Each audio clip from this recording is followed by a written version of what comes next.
Saudações aos amigos que nos assistem. Estamos reunidos aqui hoje em um tipo de reunião de AA muito especial que foi idealizada por meus amigos em nossa sede. E a ideia é falarmos sobre a tradição de AA. Gosto dessa ideia, pois, como você sabe, ficou impossível para Lois e eu visitar as Irmandades e ter contato com o pessoal como antes. Por isso, achamos que esse tipo de programação seria a melhor saída. É claro que gosto muito quando sou encarregado de realizar todas as palestras nas reuniões de AA. Ainda tenho alguns vestígios de ego. E por falar em ego, isso tem muito a ver com a criação das tradições de AA, em primeiro lugar. Como todo AA sabe, sempre seremos assombrados por forças ameaçadoras internas e, certamente, no mundo de grandes perigos onde vivemos hoje, por forças ameaçadoras externas. Este é o principal problema. O principal problema de um AA é, primeiro, como sobreviver e, depois, como crescer e prosperar, material e espiritualmente, nos próximos anos. Como praticamente todos os ouvintes sabem, as tradições são a aplicação dos 12 passos de AA. O espírito desses passos para os problemas práticos de viver e trabalhar juntos como uma sociedade harmoniosa de direito. Relacionarmos-nos com essas forças, que tantas vezes são ignoradas, é uma questão diferente dos problemas de dinheiro, problemas de poder, nosso prestígio e administração dos nossos bens, etc. Ao examinar a lista de condições, honestamente, fico pasmo com as escolhas aparentemente bem-sucedidas ou princípios que criamos. Vale a pena lembrá-los que os 12 passos para a recuperação de AA, lançados pela primeira vez em 1939 em O Grande Livro, ainda são extremamente úteis e têm nos servido extremamente bem. As tradições que foram publicadas em 1946 ainda nos servem muito bem. E, embora haja muita margem para a interpretação desses princípios e as aplicações sejam inúmeras, a base sólida de cada uma delas ainda permanece como foi originalmente escrita. Estes são fatos tranquilizadores sobre a tradição. Quando leem as tradições, as pessoas encontram declarações muito claras. E, paradoxalmente, algumas são confusas. Os novos membros fazem perguntas do tipo: o que você quer dizer com aqui não existem regras? Quer dizer que basta eu dizer que sou membro? O que você quer dizer com ninguém consegue cumprir isso para sempre? O que você quer dizer com não existem penalidades nem punições? O que você quer dizer com não existe controvérsia pública? Toda a sociedade está repleta de controvérsia pública. E o bebedor gera controvérsia. O que você quer dizer com não existe controvérsia, etc, etc. Em geral, os AAs e nossos amigos não compreendem muito bem por que nós escolhemos estes princípios específicos e como surgiram. E poucos, com a idade que temos atualmente,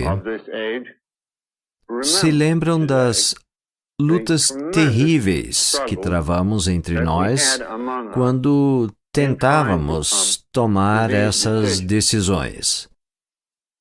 E como eu era o mais velho e o Dr. Bob era o segundo mais velho, nós nos encontrávamos bem no meio desse furacão. Dr. Bob era uma pessoa espiritualmente muito mais qualificada do que nós. E, de forma bem natural, como era médico, criou esses 12 passos maravilhosos junto com a irmã Ignati. E, com muita alegria, ele me entregou o texto. A palestra e sede em Nova York. Tínhamos uma divisão de trabalho que me deixava especialmente sujeito a grandes tentações pessoais.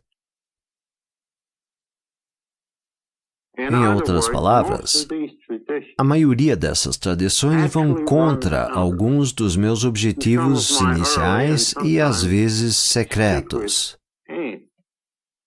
E gostaria de compartilhar algumas dessas coisas, porque são relevantes para todos que nos seguem.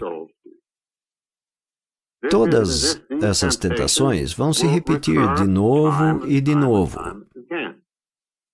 E é por causa disto que eu acho importante compartilhar algumas delas com vocês. Em relação a este histórico, vamos dar uma olhada nas 12 tradições. Aqui temos a primeira. O nosso bem-estar comum deve estar em primeiro lugar. A recuperação individual depende da unidade de AA. É um lembrete prudente. Trata-se de um alerta muito duro de que, a menos que o AA continue vivendo, a maior parte de nós certamente morrerá, assim como os incontáveis alcoólicos que poderíamos ter conhecido.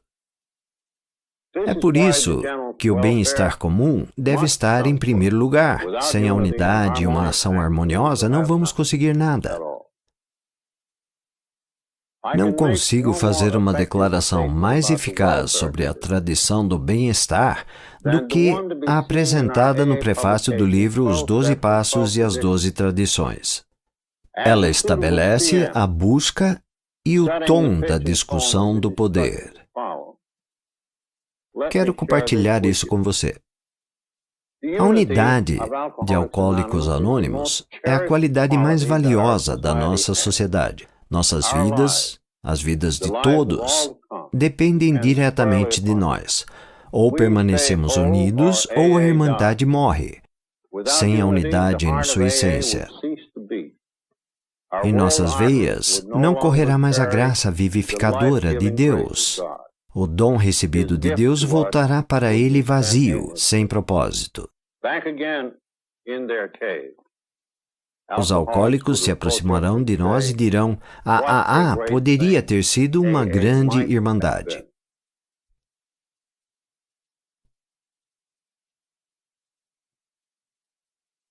Todo membro de AA sabe que precisa cumprir os princípios da recuperação. Sua vida depende da obediência e de um princípio espiritual. Se ele se desviar para muito longe, a penalidade será certa e mortal. Ele adoecerá e, por fim, morrerá. Ele prossegue porque deve fazê-lo. Mas mais tarde, descobre um modo de vida que realmente quer viver. Além disso, ele se descobre incapaz de manter esse dom inestimável se não oferecê-lo. Nem ele, nem ninguém consegue sobreviver a menos que as mensagens de AA sejam internalizadas. Ao se formar um grupo com os 12 passos, outra descoberta é feita. A de que a maioria dos indivíduos não consegue se recuperar a menos que haja um grupo. O indivíduo percebe que é uma pequena parte do grande todo e que nenhum sacrifício pessoal é tão grande para a preservação dessa irmandade. Ele aprende que o clamor dos desejos e ambições dentro de si deve ser silenciado sempre que estes puderem prejudicar o grupo. Fica claro que o grupo precisa sobreviver, caso contrário, o indivíduo não sobreviverá. E assim tem sido com a AA. Pela fé e pelo trabalho, temos obtido sucesso, fundamentados nas lições de uma experiência incrível. Hoje, a Irmandade vive as 12 tradições do fenômeno alcoólico, que, se Deus quiser, nos sustentarão em unidade pelo tempo que Ele julgar necessário. Inicialmente, a nossa função original era trabalhar com as pessoas que iniciavam grupos. Naturalmente, o Dr. Bob se tornou, por assim dizer, o pai do grupo de apoio. Tornei-me o pai do grupo de Nova York. Depois, Clarence criou um grupo em Cleveland, e antes disso havia um em Chicago e Clifford, Los Angeles, e todas as pessoas se tornaram fundadores de AA em suas cidades. E de forma bastante natural, algumas pessoas começaram a ficar sóbrias. Após um longo e extenuante trabalho, essas primeiras pessoas se tornaram uma equipe. No sentido estrutural, é quase como se fosse um papa local e uma hierarquia. E essa foi a composição do topo da pirâmide de AA. O topo foi construído primeiro, e conforme a base da pirâmide crescia, e mais pessoas se achegavam, os velhos mentores continuavam dando orientação espiritual. Essas pessoas realizavam reuniões em suas casas ou criavam organizações. Quando as reuniões se popularizavam, elas assumiam a liderança. Em outras palavras, elas estavam, na verdade, cuidando dos assuntos da família de uma criança ou adolescente. E foi como deveria ser. Mas houve uma mudança nessa situação quando a AA se espalhou para outras regiões e de forma mais rápida. Primeiro foi com a matéria do jornal The Plain Dealer de Cleveland, depois no jantar do Sr. Rockefeller, e por fim, o grande sucesso de matéria na revista semanal Saturday Post em 1941, que nos trouxe 6.000 novos membros em um ano. Então, surgiu uma crença de que os fundadores locais, nem todos eram modelos de estabilidade, não conseguiriam durar por muito tempo. E cada vez mais havia uma tendência nessas grandes massas de AAs de perguntar: bom, esses velhos mentores estão bem, mas vão aguentar até quando? Essa pressão foi muito desconcertante para Dr. Bob, para mim e principalmente para alguns daqueles velhos mentores, pois éramos os dois personagens principais dessa história. Parecia que tínhamos a qualidade de durar mais que os outros. Na verdade, eu só me aposentei 2 anos atrás e o mesmo aconteceu com o Dr. Bob, mas de qualquer forma, era basicamente isto o que acontecia. Então começamos a desenvolver um grupo que dizia que nós, os velhos mentores, deveríamos ficar de fora.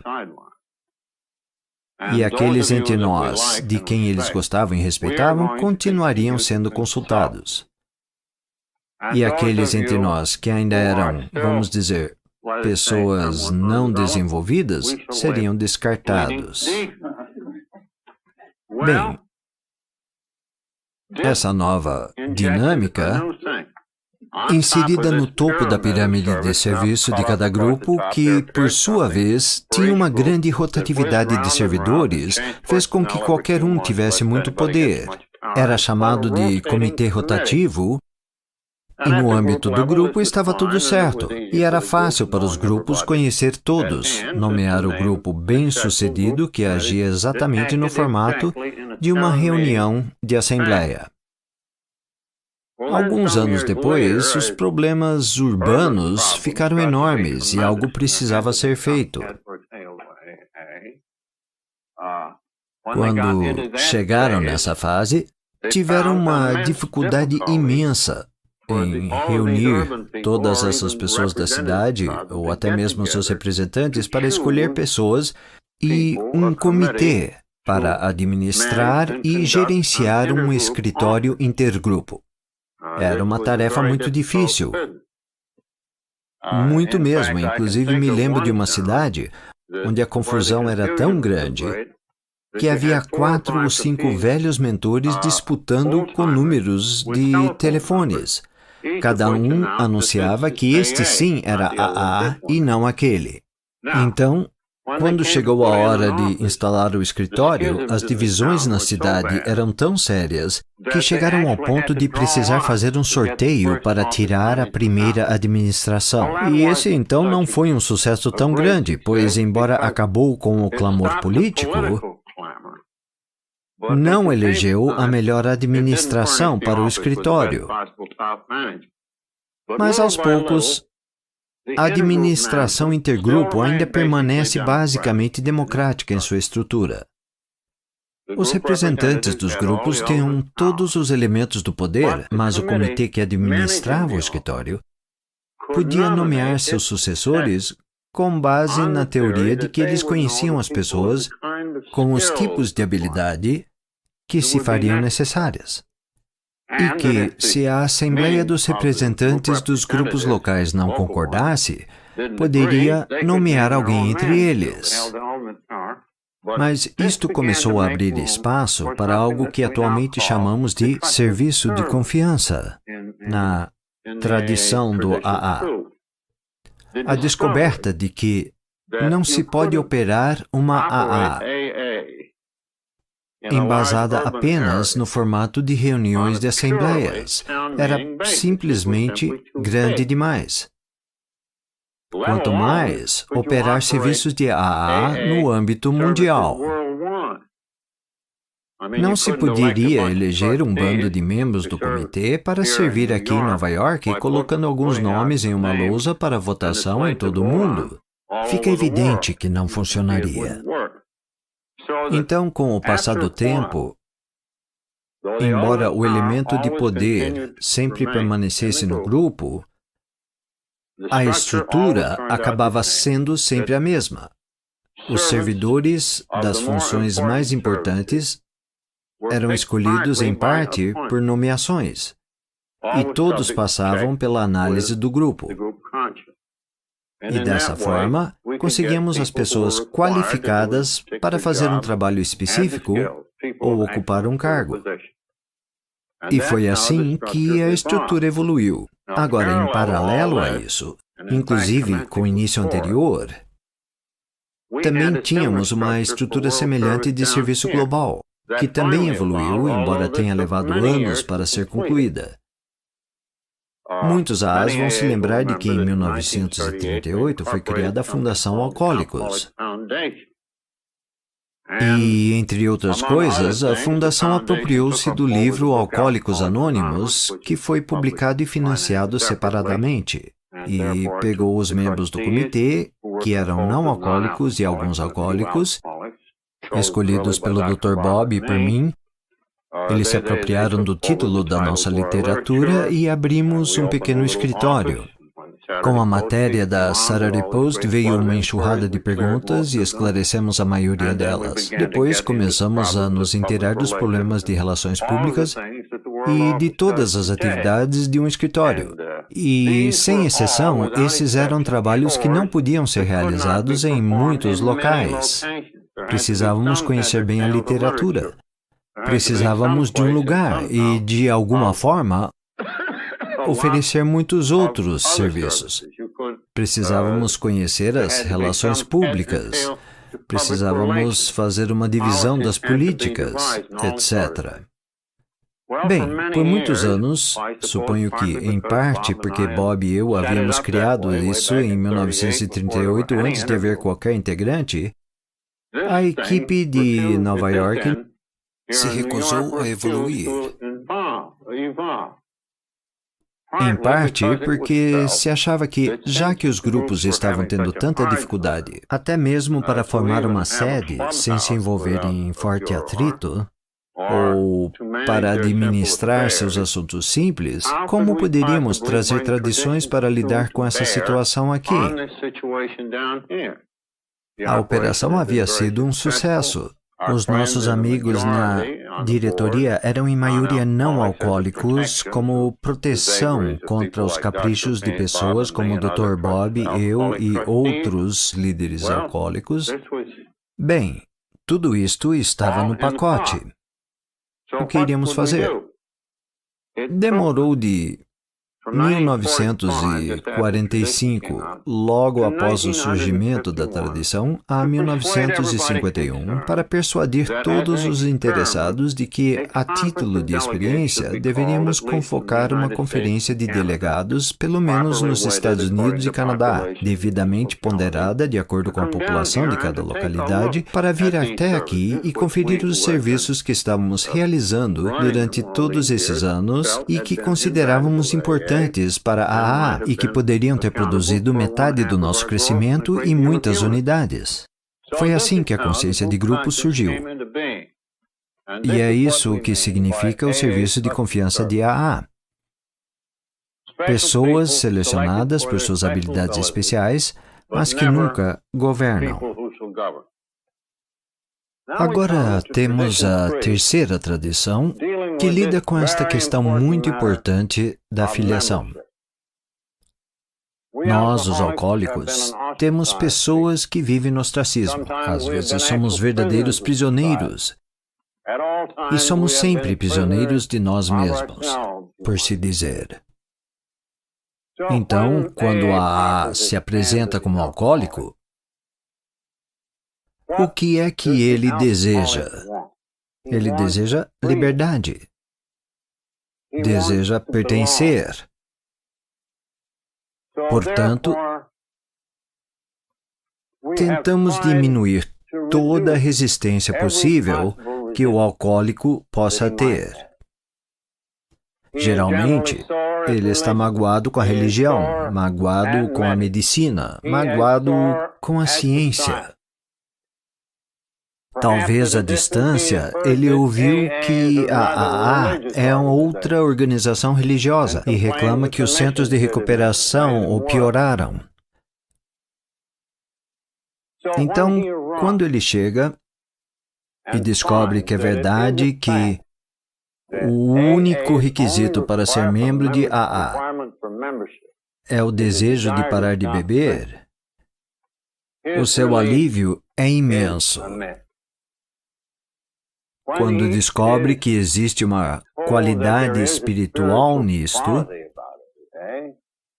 mas não precisa de teologia nem crença religiosa no sentido comum, de que o grupo pode ter um poder superior, então, sua libertação e liberdade não têm restrições. E ele mergulha nessa nova oportunidade de uma vida mais feliz e sóbria. Portanto, devemos manter esta porta escancarada. Não podemos impor regras e nos comprometemos a não fazer isso. Não podemos forçar o novo homem a acreditar em qualquer coisa, a pagar qualquer coisa ou fazer qualquer coisa. Na verdade, nós o convidamos a discordar de tudo o que dizemos, e se ainda assim ele quiser permanecer, ele é um AA. Este é o Estatuto da Liberdade Individual, retratado nesta tradição mais importante que trata da liberdade de ser membro ou não. A justiça livre de tradição é um estatuto para a liberdade individual. Então, a tradição de um estatuto é de fato para a liberdade do grupo? Ela aborda a questão quando se trata de um grupo de AA? Ela impõe quaisquer limitações sobre essa liberdade? E dizemos que não. Cada grupo de AA, assim como um indivíduo, têm o direito de estar errado. A única coisa que pedimos, mas não exigimos, de um grupo que busca a sobriedade e que deseja se denominar AA, é que não associe publicamente o nome AA com outra organização. Obviamente, ninguém estaria muito interessado e iria gerar um grande problema a falar sobre grupos protestantes, grupos católicos, grupos republicanos e grupos comunistas de AA. Isso seria um absurdo e causaria um grande problema. A única condição é que seu objetivo principal esteja voltado à sobriedade e que não nos comprometa com ninguém. Esta é a nossa única preocupação.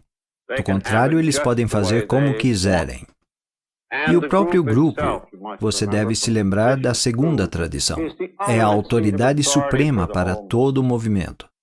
De modo que, mesmo em uma democracia de reuniões de assembleias, as restrições são muito maiores do que as de um grupo de AA. Assim, o Estatuto da Liberdade é muito amplo e sabemos que estamos protegidos e garantidos, porque um afastamento muito grande do nosso princípio tradicional, ou dos 12 passos, traz suas próprias pressões e punições. Vamos deixar que John Barleycorn cuide dos dissidentes tolos. Enquanto isso, vamos cobrar liberdade do nosso grupo e do indivíduo. Agora que falamos sobre a autonomia do grupo de decidir suas próprias direções e que todo grupo tem direito de estar errado, não estranhamente, a quinta tradição está centrada no único propósito primordial do grupo ideal de AA. E a tradição do único propósito primordial tem uma longa história de conflito. Você vai se lembrar que em 1938, quando nossa liderança foi estabelecida, a organização original deu poderes à AA e a seus líderes para participar de todos e quaisquer aspectos da esfera do álcool, exceto, acredito eu, para fazer lobby da lei seca. Naquela época, a ideia era termos nossa própria rede de hospitais e deveríamos ter casas de recuperação financiadas pela AA e precisávamos de casas de repouso, precisávamos aprofundar nosso conhecimento, pois, afinal de contas, quem sabe mais sobre esses assuntos?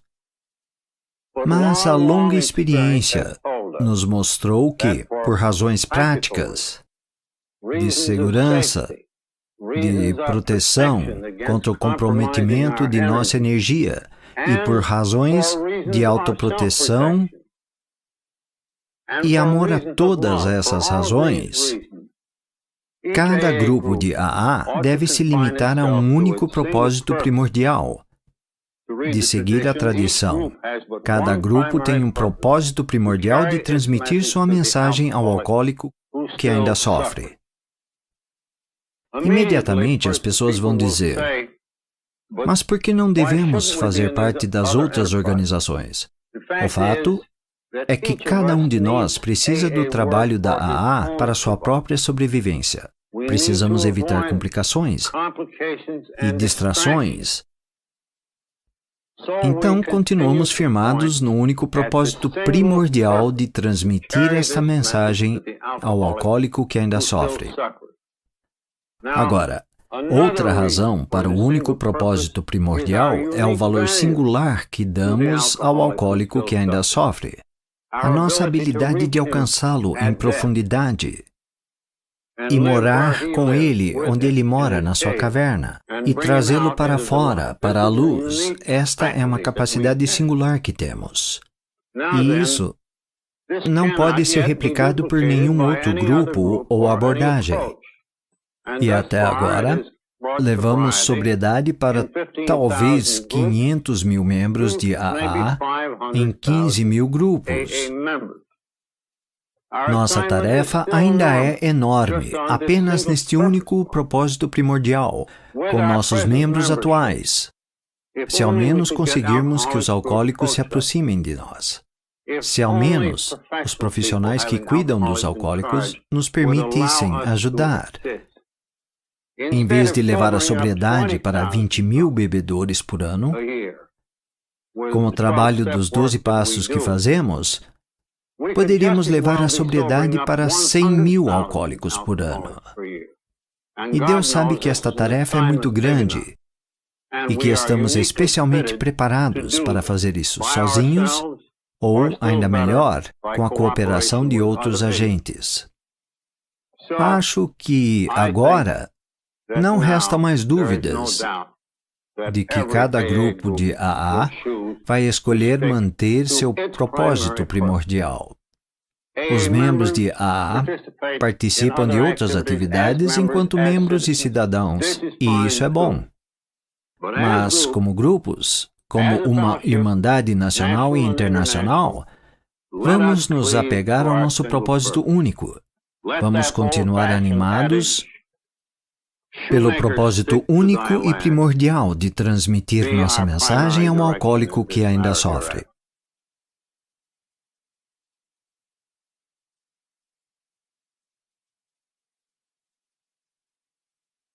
Agora vamos passar para a sexta tradição, que diz assim: nenhum grupo de AA deverá jamais emprestar o nome de AA, endossar ou financiar qualquer sociedade ou empreendimento alheio à Irmandade, a fim de que problemas de dinheiro, propriedade ou prestígio não nos afastem do nosso objetivo primordial. Esta tradição é um grande afastamento das nossas opiniões originais. Em meados de 1940, ainda acreditávamos que o nome de AA deveria ser associado a empreendimentos de boa reputação, se fossem administrados por membros de AA. E assim, com meu total consentimento, nós vinculamos o nome de AA a uma entidade educacional de uma grande amiga minha. E o primeiro efeito disso foi muito bom. Naqueles dias, é claro, queríamos mais e mais publicidade. E ao sair pelas ruas, ensinando o público, abrindo novas unidades, ela conseguiu atrair muita publicidade, o que nos trouxe popularidade, porque ela havia declarado publicamente que era membro de AA. Mas tivemos outros casos ameaçadores, em que pessoas emprestaram o nome de AA e quebraram o anonimato em nível público, e começamos a receber uma avalanche de pedidos de todo tipo de empreendimento querendo se vincular a nós. E assim, em 1950, vimos o poder extremo de dar endossos publicamente ou de termos membros de AA quebrando o anonimato publicamente e tentando atrair o endosso de AA para suas próprias empresas, a fim de ganhar dinheiro e toda essa publicidade. Isso ficou muito claro. Agora temos a sétima tradição, que diz que todos os grupos de AA deverão ser totalmente autossuficientes, rejeitando quaisquer doações de fora. Bem, levou muito tempo para mudarmos nossa opinião sobre isso. Quando nossa fundação, agora o Comitê de Serviço Geral, foi criada, achávamos importante contarmos com grandes doações e nos sentíamos muito sortudos por termos alguns amigos do Sr. John D. Rockefeller atuando no comitê, não apenas porque estávamos muito interessados, mas porque parecia que poderíamos contar com a ajuda financeira de Sr. Rockefeller. Por um tempo, parecia que ele ajudaria financeiramente nossa recém-formada fundação, especialmente em 1940, após 2 anos de sua criação, quando de repente ele anunciou que gostaria de dar um jantar e convidar seus amigos para ouvir a história dos Alcoólicos Anônimos. Chegou a grande noite e Nelson Rockefeller representou seu pai, que estava doente. Harry Emerson Fosdick esteve presente e muitos nomes importantes do setor financeiro e outros setores em Nova York e imediações. Suas riquezas somavam pelo menos $1 bilhão. E nós, falidos que estávamos, esperávamos que pudéssemos fazer um tímido apelo por contribuições e receber um montante significativo. Para nosso total espanto, após a reunião, o Sr. Rockefeller escreveu uma carta a todos os que compareceram e que foram convidados, dizendo que a história da Irmandade era extraordinária e representava o cristianismo primitivo, e que, por estar fundamentada na simplicidade e valores espirituais, não precisava de dinheiro.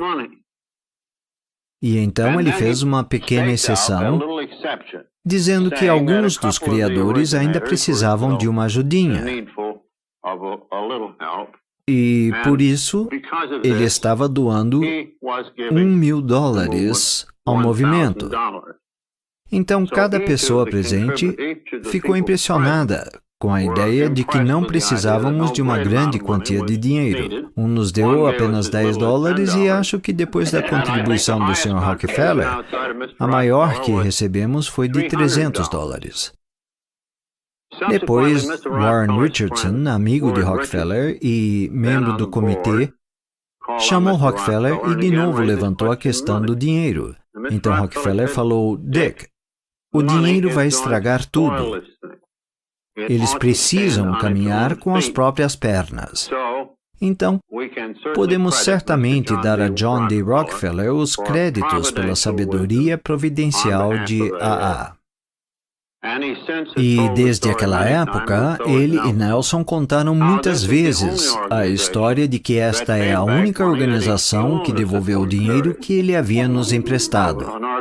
Uma organização desse tipo. Então, esta é a raiz primária da nossa tradição, de que todo grupo de AA deve ser autossuficiente, rejeitando quaisquer doações de fora. Criamos uma regra ou costume bem rigoroso sobre contribuições dos membros de AA. Temos muitas pessoas ricas em AA, e muitas delas estão dispostas a enviar doações generosas à nossa sede geral, mas elas e o restante de nós sentimos que não devemos transferir nossa responsabilidade financeira para os menos favorecidos. Devemos compartilhar a responsabilidade financeira e não devemos aceitar doações grandes o suficiente para que não tendam a comprar favores dos líderes e coisas do tipo. Portanto, o valor máximo que qualquer membro de AA pode doar à Irmandade hoje é de $200 por ano. Todas as demais doações vêm dos próprios grupos e rejeitamos grandes somas de dinheiro de fora. E a minha oração é para que sempre façamos isso.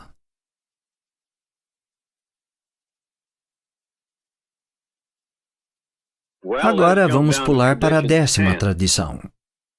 O profissionalismo e a questão de que a AA como tal jamais deverá ser organizada foram bem abordados diretamente logo no início. Mas aqui temos a 10ª tradição que diz que Alcoólicos Anônimos não opinam sobre questões que lhes são alheias. Portanto, o nome de AA jamais deverá aparecer em controvérsias públicas. Nunca tivemos grandes problemas nesse sentido. E, claro, a tradição do anonimato tende a manter a situação sob controle. Conseguimos finalmente nos abster de endossos e de sermos comprometidos por nossos próprios membros. Então, na verdade, nunca tivemos esse problema. E, nesse sentido, somos os únicos entre as sociedades e países a estar em uma posição de absoluta neutralidade no que diz respeito ao mundo e problemas da nossa comunidade. Como sociedade, como indivíduos, tomamos todos os tipos de posições sobre essas coisas, mas como sociedade, não expressamos opiniões sobre estas questões e, portanto, não entramos em discussões. E, claro, isso será uma fonte de grandes problemas se algum dia entrarmos em tais discussões. E nós tivemos, historicamente, uma situação que chamou nossa atenção, de um grande amigo, professor e sociólogo Milton Maxwell, que uma vez escreveu vários artigos sobre o movimento washingtoniano. Esse movimento floresceu em 1840. Era uma sociedade formada por alcoólicos que tentavam se ajudar pessoalmente, encorajando o comprometimento com a abstinência que contava com o benefício da identificação e outros atributos de AA. Acho que a sociedade foi oficializada nos 2 ou 3 primeiros anos de existência. E assim como temos tantos membros recuperados e ativos, o mesmo aconteceu com eles. Isso foi sensacional. O movimento da lei seca estava ganhando popularidade na época e havia muitos outros problemas públicos. A guerra civil estava estourando, a escravidão era um problema atrás do outro. Não demorou muito para que os washingtonianos fizessem grandes passeatas à luz de tochas, de forma notória em Nova York e Baltimore. Eles lotaram o Faneuil Hall. Foi a grande sensação da época e extremamente noticiado. Houve uma grande pressão para que os washingtonianos começassem a palestrar. Alguns se tornaram grandes palestrantes. Acho até que eram bem pagos, mas os palestrantes do Sul estavam aptos para falar de outros assuntos além da bebida e os do Norte também. Por exemplo, os palestrantes do Sul não gostavam de falar sobre a ideia da abolição, mas os do Norte, sim. Então, eles conseguiram colocar os pobres washingtonianos naquela grande controvérsia antes da guerra. Da mesma forma, eles vincularam o nome washingtoniano a todos os tipos de empreendimentos. Eles estavam dos dois lados da controvérsia seco molhado, etc. E assim começou o processo da desintegração. Provavelmente porque, em parte, sua força espiritual gerada pela assinatura de compromissos e de reuniões não era tão grande quanto a nossa. Mas, em grande parte, a desintegração aconteceu porque fizeram coisas muito naturais de se fazer, mas que foram totalmente destrutivas. E foi com esse espetáculo do passado, diante de nós, conforme nossas tradições foram evoluindo, que confirmou que estávamos muito provavelmente no caminho certo na questão das controvérsias públicas, de pagar nossas próprias contas, de não nos envolvermos com outros empreendimentos e assim por diante. E, acima de tudo, isto confirmou o grande valor protetor da nossa tradição de anonimato. E agora vamos à 11ª tradição, que é muito importante e fala que nossa política de relações públicas baseia-se na atração em vez da promoção. Precisamos sempre manter o anonimato pessoal na imprensa, rádio e filmes. Quero deixar claro aqui que este filme é para beneficiar os AAs e não deve ser divulgado ao público.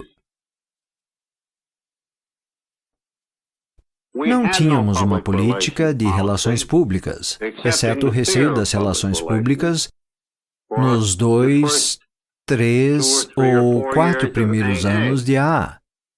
Nossas sociedades, principalmente as do Oeste, nossos grupos, que eram apenas 2 ou 3 membros, eram quase sociedades secretas.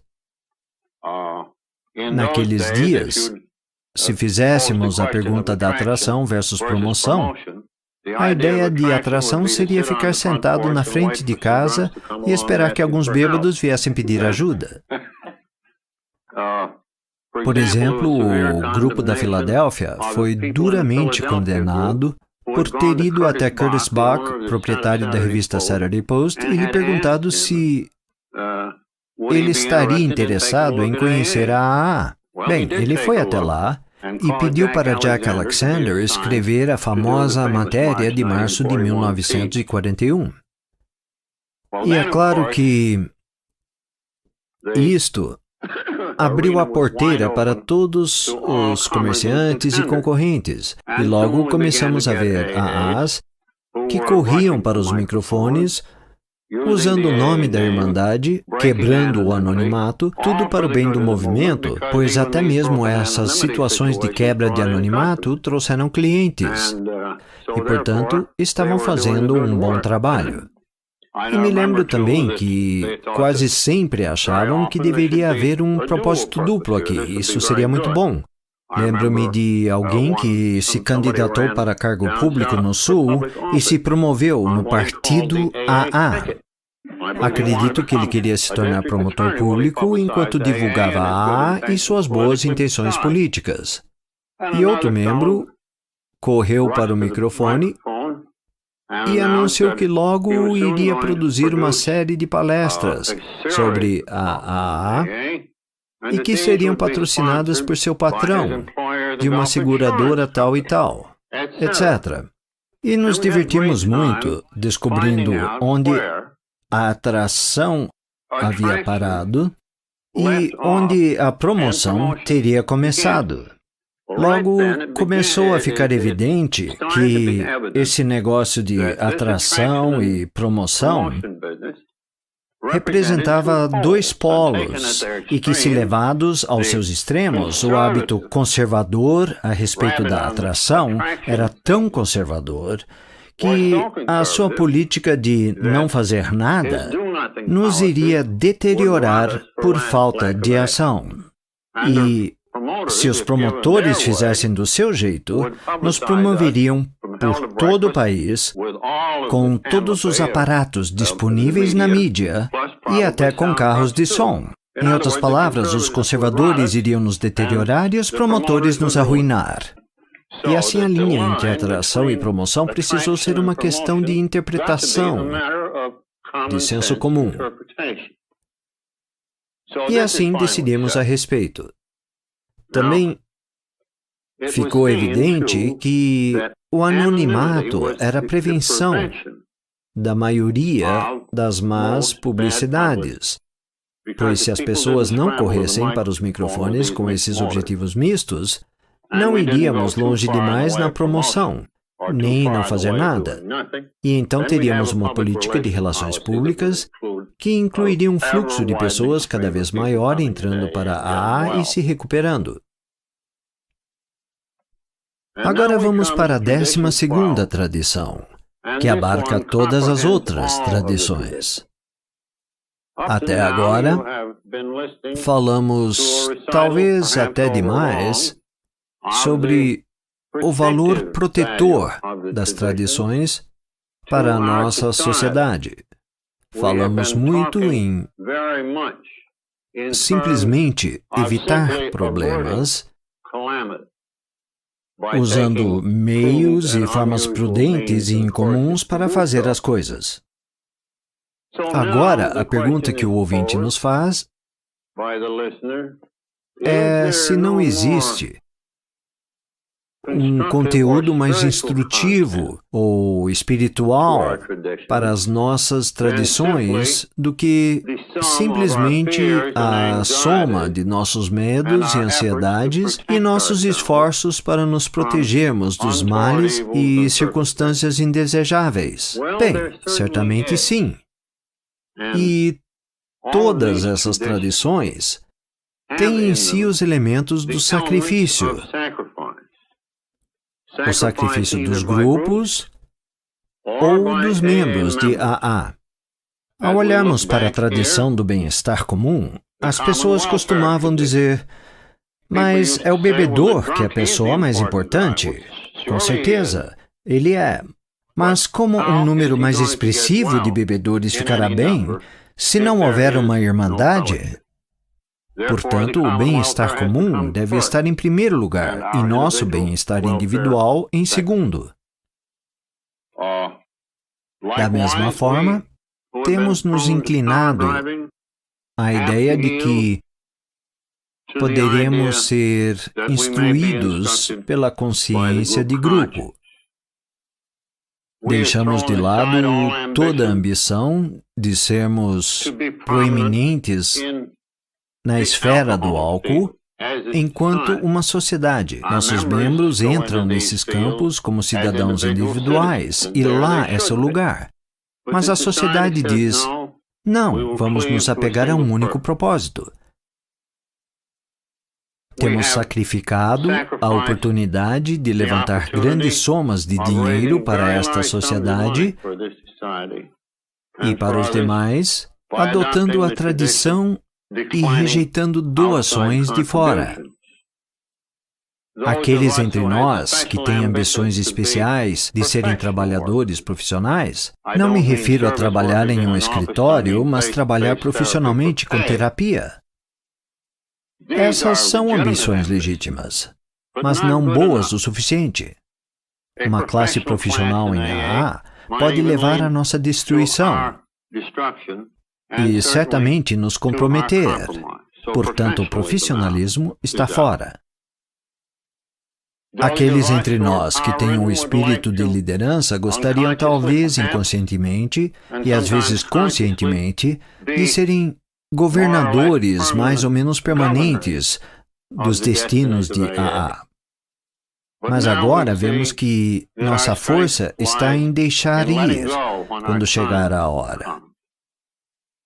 E reconheço isso em mim. Minha hora chegou há algum tempo e nossos assuntos estão sob a gestão de novos líderes, quase sem minha interferência há muitos anos. E é assim que deve ser. Mas representa desistir do sacrifício, das ambições, muitas das quais legítimas no mundo à nossa volta, em prol dos interesses não apenas da sua sobrevivência, mas da eficácia e alegria da vida que encontramos aqui e que tanto valorizamos. Em nossas relações públicas, corremos na contramão de todas as experiências no mundo moderno. No mundo moderno, tudo acontece pelos méritos ou deméritos de figuras altamente públicas. Tudo funciona em termos de atrito e controvérsia. Tudo funciona em termos de ter ou não grandes somas de dinheiro sendo transferidas de uma classe para a outra. Nós não censuramos essas práticas. Nós dizemos que são perigosas para o nosso propósito específico. Então, achamos que seria prudente não nos envolvermos com elas. Então, existe uma qualidade sacrificial de que não nos apegamos às nossas tradições meramente porque devemos evitar ambições pessoais. Nós adiamos essas previsões porque elas parecem corretas em princípio e porque realmente as queremos para nós. Embora outros caminhos possam ser bons para nós, este seria o melhor. Em nosso caso, o bom geralmente é inimigo do ótimo. Agora quero contar uma anedota final, que é até um pouco egoísta. Eu tinha uma certa relutância em falar sobre isso, mas gostaria de chamar sua atenção para o fato de que o Dr. Bob e eu começamos a reconhecer, no final dos anos 1940, que tínhamos uma responsabilidade especial de estabelecer um exemplo nessa questão toda do anonimato. A conformidade com o anonimato não era meramente o cumprimento de uma regra de que não deveríamos dizer nossos nomes verdadeiros, nem permitir que nossas imagens fossem publicadas. Era mais do que evitar que nossos nomes se tornassem públicos. E que isso se estenderia para a aceitação de distinções especiais e honrarias. Essa questão surgiu e esse tipo de conversa entre o Dr. Bob e eu começou a acontecer quase no fim da sua vida. Ele estava fatalmente doente, todos sabem. Eu me deslocava muito entre aqui e Akron. Ele, no entanto, tinha dias bons e maus. E nesse dia, nós sentamos para conversar e ele disse: "Quero lhe mostrar algo que mexe muito comigo." E claro que eu não contaria para qualquer um, mas existe um aspecto cômico nesses doadores. Quero só ver a sua reação. Então ele veio e estendeu no chão a planta de um mausoléu de porte médio em que ele e Anne poderiam descansar quando morressem. E o Dr. Bob olhou para mim e me contou que algumas pessoas foram até ele oferecer um mausoléu porque achavam que esse tipo de coisa era necessário, já que várias pessoas famosas tinham o seu. E é claro que ele não aceitou. Então ele se virou para mim e com aquela concessão inestimável me disse: "Bill, acho que você e eu devemos ser enterrados como pessoas comuns." E isto nos fez pensar se tínhamos obrigações adicionais com essa tradição de anonimato. E até esse ponto sempre nos ofereciam algum agrado, algumas universidades pequenas ofereciam cursos de graduação, coisas do tipo. Bem, nós meio que recusamos isso naturalmente. Mas começamos a pensar: será que a tradição se estende a esse negócio de honra pública? Será que se estende inclusive à recusa de recompensas póstumas? E então o Dr. Bob morreu. E ele e a Anne foram enterrados como pessoas comuns. Ela havia morrido antes dele. E logo novas tentações começaram a surgir em mim.